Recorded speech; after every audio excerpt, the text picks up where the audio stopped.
दोस्तों, अर्ज किया है, तुम्हें नींद नहीं आती तो कोई और वजह होगी। तुम्हें नींद नहीं आती तो कोई और वजह होगी। अब हर ऐप के लिए कसूरवार इश्क तो नहीं। दोस्तों, आज हम एक इंटरेस्टिंग टॉपिक पर बात करेंगे, जो है नींद का डिस्टरबेंस मोबाइल फ़ोन के यूज़ द्वारा।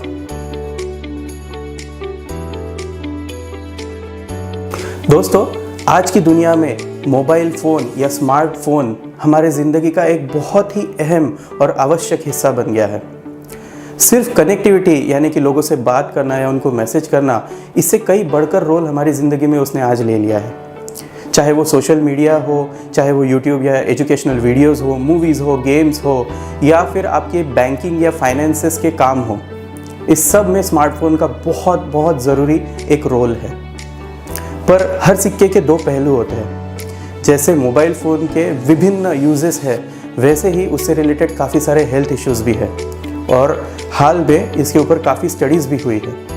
आज हम बात करेंगे कि नींद के ऊपर मोबाइल फ़ोन का क्या असर हुआ है। इस विषय पर और विस्तार में बात करने से पहले ये जानना ज़रूरी है कि स्लीप इतनी इम्पोर्टेंट क्यों है। नींद से रिलेटेड बहुत सारी कहावतें हैं, जैसे the best form of meditation is sleep, या फिर स्लीप फर्स्ट ईट लेटर। हमारी ज़िंदगी का 1/3 हिस्सा यानी 1/3 ऑफ आवर लाइफ हम सोते हुए गुजारते हैं।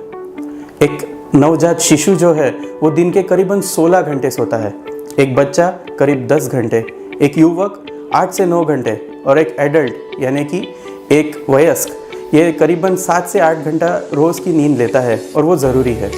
एक अच्छी नींद लेने के बहुत फ़ायदे होते हैं, जैसे कि दूसरे दिन हमारे काम करने की क्षमता, कंसंट्रेशन, हमारी एनर्जी लेवल्स, हमारी रोग प्रतिकारक शक्ति, हमारी बुद्धिमत्ता, इन सब में फ़ायदा होता है। ऐसा कई स्टडीज़ में पाया गया है कि जो लोग अच्छे से नींद नहीं लेते हैं, उन लोगों में बहुत सारी क्रॉनिक डिजीज़ेज़, डायबिटीज़, मोटापा, हाइपरटेंशन ये पाई गई है, और इनकी रिस्क बढ़ जाती है। आजकल स्टडीज़ में ये भी पाया गया है कि एक एवरेज एडल्ट का मोबाइल स्क्रीन टाइम ऑलमोस्ट 8 से 12 घंटे हो गया है, जबकि इवन स्कूल बच्चों में पाया गया है कि उनका स्क्रीन टाइम ऑलमोस्ट 8 से 9 घंटे है, जो कि बहुत ज़्यादा कहा जाता है। ऐसे बच्चों में बढ़ती उम्र में 1 से 4 बच्चों में या 1 से 4 युवकों में ये भी पाया गया है कि मोबाइल स्क्रीन टाइम ज़्यादा होने के कारण depression, anxiety, day time sleepiness, loss of concentration यानी कि स्कूल में कंसंट्रेट नहीं कर पाना, ये सारे इश्यूज़ भी बढ़ रहे हैं। पर आज हम बात करेंगे सिर्फ मोबाइल फ़ोन और नींद के बारे में। रात में जो मोबाइल फ़ोन का ज़्यादा यूज़ करते हैं, उन लोगों में नींद ना लगने के या नींद डिस्टर्ब होने के कई कारण पाए गए हैं। उसमें सबसे इम्पॉर्टेंट, सबसे पहले जो आता है वो है कंटेंट। जो कंटेंट हम मोबाइल पर सर्व करते हैं, भले आप इंटरनेट पे जाइए या आप यूट्यूब वीडियोज़ या कई और के वीडियोज़ की बात करें, मूवीज़, गेम्स, ये सारे स्टिमुलेटिंग कंटेंट रहते हैं, ये सारे इंटरेस्टिंग कंटेंट रहते हैं। ये सबसे हमारा ब्रेन तो और ज़्यादा जाग जाता है, वो हाइपर फंक्शनिंग करने लग जाता है, और जो नींद लगनी चाहिए उससे ज़्यादा हम जाग जाते हैं। दूसरा एक बहुत ज़रूरी कारण जो पाया गया है वो है मोबाइल फ़ोन से निकलने वाला ब्लू लाइट। ये ब्लू लाइट जो है ये हमारे दिमाग को और स्टिमुलेट करता है, जिससे कि हमारी अलर्टनेस लेवल बढ़ जाती है और नींद उड़ जाती है। मोबाइल से निकलने वाली ये ब्लू लाइट हमारी स्लीप साइकिल को भी डिस्टर्ब करती है। जब हमको नींद लगनी चाहिए वो पीरियड, और जितनी देर हम नींद ले रहे हैं वो पीरियड, दोनों अफेक्ट होते हैं। इसका कारण भी पाया गया है, जो है मेलाटोनिन द्रव्य। मेलाटोनिन द्रव्य हमारी स्लीप साइकिल के लिए रिस्पॉन्सिबल रहता है कि कब हमको नींद लगनी चाहिए और कितनी देर तक हम सोने चाहिए, इसके लिए वो ज़रूरी रहता है। उसकी मात्रा ये घटाता है, इसलिए मोबाइल का ये ब्लू लाइट बहुत डेंजरस है। और नए स्मार्टफोन्स में आजकल ब्लू लाइट घटाने के लिए एक नाइट मोड भी रहता है, जिसमें वार्म लाइट लग जाता है, ताकि आपका ब्रेन ज़्यादा अलर्ट ना हो। तीसरा एक बहुत महत्वपूर्ण कारण है रेडियो फ्रीक्वेंसी वेव्स जो मोबाइल इमिट करता है। जब भी मोबाइल फ़ोन पर कोई कॉल या कोई मैसेज आता है, तो उसमें से कुछ रेडियो फ्रीक्वेंसी वेव्स निकलती है, जो हमारे ब्रेन को अफेक्ट कर सकती है, और उस कारण हमारी स्लीप साइकिल अफेक्ट होती है, हमारी नींद डिस्टर्ब होती है।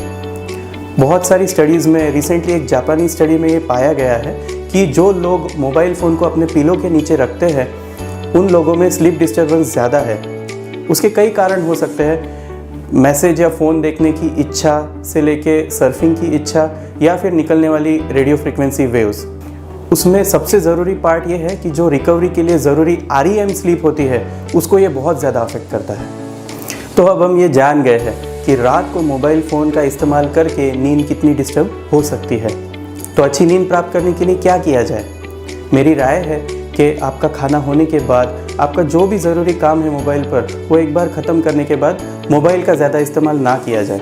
रादर ये टाइम आप अपने फैमिली के साथ, अपने दोस्तों के साथ बुक्स पढ़ने में, मेडिटेशन करने में, गाने सुनने में इस्तेमाल करिए और फिर एक फ़िक्स टाइम पर सोने जाइए।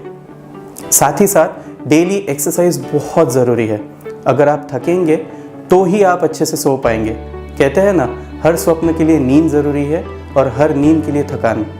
जैसे हमारी प्रकृति भी एक नियम से चलती है, वैसे ही हम हमारी ज़िंदगी में भी अगर एक नियम बना ले कि रात में हमको मोबाइल फ़ोन का यूज़ नहीं करना है, तो आप डेफिनेटली ये महसूस करेंगे कि आपकी वर्क एफिशिएंसी इंप्रूव हुई है, आपके हेल्थ रिलेटेड काफ़ी इश्यूज सॉल्व हुए हैं और एक पॉजिटिव बदलाव आपके जीवन में आया है। आज के लिए इतना ही। आइए नेक्स्ट टाइम फिर से मिलते हैं कुछ नए इंटरेस्टिंग टॉपिक के साथ। Thank you.